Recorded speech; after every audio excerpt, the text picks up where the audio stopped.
One book I wrote in about 1975 was the history of the Hungarian uprising of 1956 against the communist occupation of Hungary, for which I had access to a certain number of CIA files, which were very interesting because the CIA carried out in-depth psychological interrogations of a large number of the Hungarian refugees who came to this country after 1956.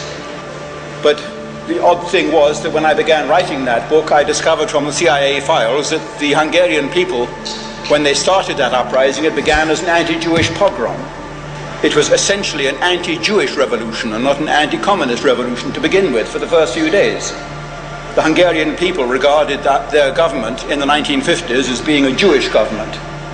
And they regarded the secret police, the dreaded Államvédelmi Hatóság, the AVH, as being a Jewish secret police. And essentially it was, because when the Red Army entered Hungary in 1945, they brought back into Hungary all the Jews who had taken refuge in the Soviet Union, and they were the ones who got the plum jobs, and they were the ones who got the trustworthy jobs as secret police chiefs and as torturers. And that's why the Jews were so hated in Hungary by 1956, because they were regarded as the people who had inflicted this nameless misery on the Hungarian people. And so the uprising began as an anti-Jewish uprising. Every one of the Hungarian leaders at that time in 1956, Rákosi and Farkas and Gero and the rest of the Hungarian leaders, they were all Jews. And I never realized that when I set out to write it.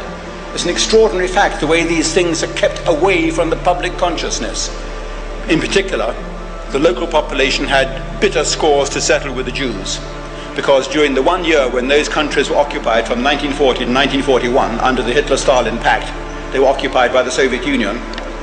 The NKVD, which was the secret police, the forerunner of the KGB, had occupied those three countries with a reign of terror, and using largely Jewish officers, because the KGB or the NKVD was largely Jewish officers at that time, they had carried out a rule of liquidation and purge in those three countries, murdering hundreds of thousands of local middle-class entrepreneurs.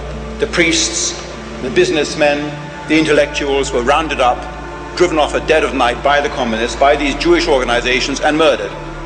And a year later, when Hitler's armies invaded and marched through these countries, they found the local population busy solving the Jewish problem for them, taking revenge.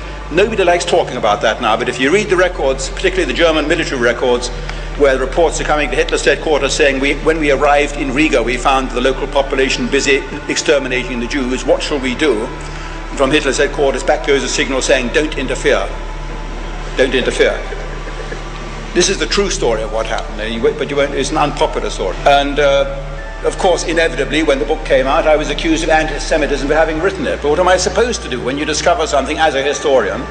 Are you supposed to try and pretend it isn't that? And if you do pretend it isn't that, you're doing the Jewish people more harm than good.